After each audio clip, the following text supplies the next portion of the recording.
الحمد للہ وکفى وسلام علی عباده الذین اصطفى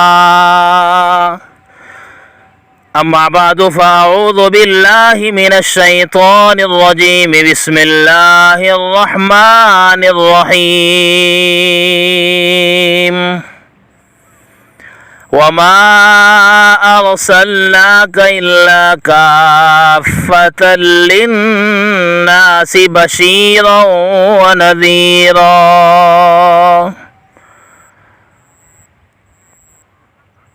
اتر کر حرا سے سوئے قوم آیا، اتر کر حرا سے سوئے قوم آیا، ایک نسخہ کیمیا ساتھ لایا۔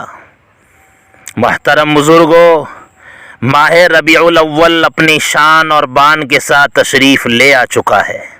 ہم اس کا تہہ دل سے استقبال کرتے ہیں اور نامدار کی ذات والا صفات کا تذکرہ خیر کرتے ہیں، اور اپنی زندگی کے رات اور دین کو، اپنی زندگی کے نقشے کو ہم نبی علیہ الصلاۃ والسلام کی پیروی کے رنگین رنگوں سے بھر کر دنیا اور آخرت کی کامرانی کی سیٹ پر بیٹھتے ہیں۔ دوستو، جس ہستی کے ہم نام لیوا ہے وہ ہستی ایک رہنمائی صلاحیت رکھتی ہے۔ اس ہستی کی حیات مبارکہ اور اس کی زندگی کی گڑیاں قابل تقلید ہے، قابل اتباع ہے، اور آپ کی ہستی ہمارے لیے آئیڈیل اور نمونہ ہے، اور یہ باری تعالیٰ کی طرف سے بنایا ہوا نمونہ ہے، اس کی طرف سے اتاری ہوئی ایک ہستی ہے۔ جس خالق نے، مالک نے دنیا کی ہر مخلوق کو پیدا فرمانے کے بعد ثم ہدا اسے زندگی گزارنے کا ایک دستور اور بندارن سکھا دیا ہے۔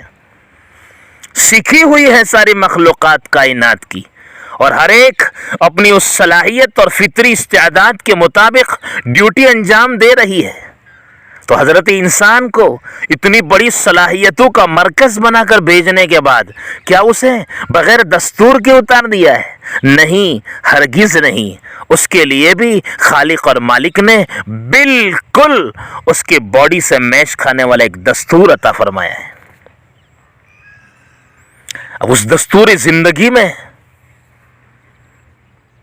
اللہ پاک نے بہترین ترتیب اختیار فرمائی۔ حضرت انسان کو اس کے حوالے ایک باڈی کی شکل میں گاڑی دی، اور ساتھ میں ایک کتابچہ بھی دے دیا، تمہیں اپنی زندگی کی گاڑی اور باڈی کی اس گاڑی کو اس کتابچے کے مطابق گزارنا ہے۔ تو ساتھ میں ایک انجینئر بھی بھیج دیا، یہ تمہاری ہر وقت رہبری کرتا رہے گا۔ تو وہ کتابچہ آسمانی کتابیں اور آخر میں قرآن مجید ہے، اور وہ انجینئر انبیاء کرام اور آخر میں خاتم الانبیاء نبی علیہ السلام ہے۔ الحمدللہ باری تعالیٰ کا یہ نظام قابل رشک ہے۔ اب سوال یہ پیدا ہوتا ہے کہ سب کے اخیر میں نبی علیہ السلام آئے، نامدار کا ایک عرصہ ہو چکا، ہم نے نامدار کو دیکھا نہیں ہے، تو آخر وہ ہمارے لیے آئیڈیل اور نمونہ کیسے ہو سکتے ہیں؟ آیا ایسی کوئی ضروری باتیں اور شرائط ہیں جو کسی انسان کے پیشوا اور رہنما بننے کے لیے ضروری ہوتی ہے؟ تو ذرا معلوم رکھے بات کہ ہاں ایسی کچھ چیزیں ہیں چار، اگر وہ کسی ہستی میں پائی جائے تو اس کی پیشوائی قابل منظور ہے۔ پاک پیغمبر میں وہ چاروں باتیں پائی جا رہی ہے۔ پہلی بات، اس کی زندگی کی ساری ہسٹری اور سوانح محفوظ چلی آ رہی ہو، اس میں کوئی مدبیر نہ ہوئی ہو، کوئی تحریف اور تبدیل اور بدلاؤ نہ ہوا ہو۔ میرے نامدار کی زندگی بالکل اسی طریقے سے ہے، اس لیے کہ میرے نامدار کی زندگی کو معلوم کرنا ہو تو قرآن اٹھانا پڑے گا یا حدیث مبارکہ۔ قرآن کریم بھی اپنی حفاظت میں آپ ہے، کوئی رد و بدل نہیں ہو سکا۔ احادیث مبارکہ پر بھی بڑی محنت ہوئی ہے، کس آدمی کی بات کو لینا کس کی نہیں لینا، اس کے بڑے اصول اور ضوابط بندھے چلے ہوئے ہیں، جسے سند کہتے ہیں۔ اسی سند کے راستوں سے حدیثیں چلی آ رہی ہے محفوظ طریقے پر۔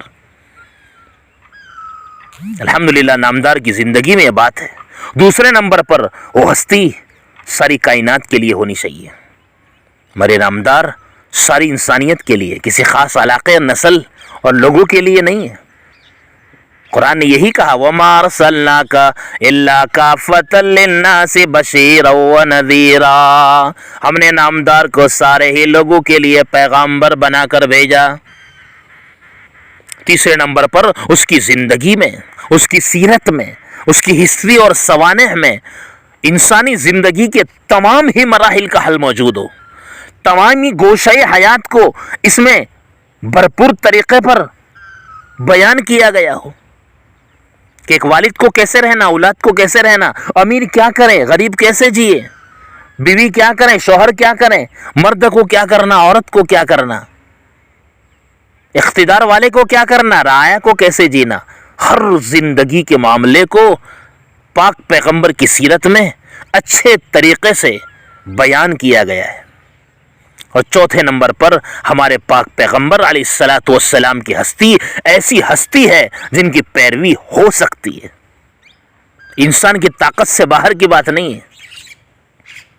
تو یہ بات بھی نامدار میں موجود ہے کہ ہمارے نبی حضرت انسان ہی تھے، کوئی فرشتہ نہیں تھے. جنہیں انسانی ضروریات کا علم نہ ہو، جن کے ساتھ انسانی حاجات لگی ہوئی نہ ہو. میرے نامدار بیمار بھی ہوتے تھے، تندرستی میں بھی رہتے تھے، فتح و شکست کا معاملہ بھی آپ کے ساتھ رہتا تھا، بھوک اور پیاس بھی لگی رہتی تھی، آپ کی بیویاں بھی تھی، بچے بھی تھے. سارے معاملات تو ایک انسان کے ساتھ میں ہوتے ہیں. آپ علیہ السلام کی زندگی میں بھی بالکل اچھی اسی طریقے سے موجود تھے. تو پاک پیغمبر کی زندگی کی سیرت محفوظ چلی آ رہی ہے. سب کے لیے اس کے اندر ہدایات موجود ہے اور ہر طرح کے موقع اور حالت اور کیفیت کے لیے رہبری موجود ہے. وہ ہستی ایسی ہے جو انسانی شکل میں ہمارے درمیان تھی، جس کی ہم پیروی کر سکتے ہیں. تو پاک پیغمبر علیہ الصلوۃ والسلام ہمارے لیے آئیڈیل اور نمونہ بن گئے. لہذا اب ہمیں کس بات کے انتظار میں رہنا ہے اور کسی اور کو آئیڈیل ڈھونڈنے اور بنانے کی کیا ہمیں ضرورت رہ گئی ہے؟ یقیناً بالکل نہیں. نامدار کما حق کہو،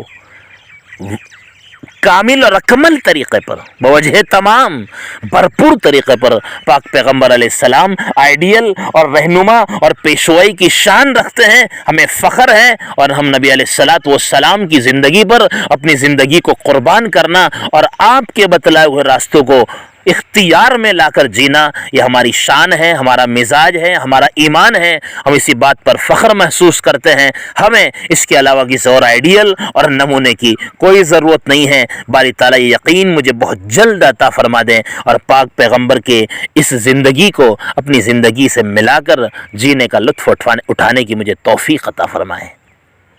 آمین یا رب العالمین.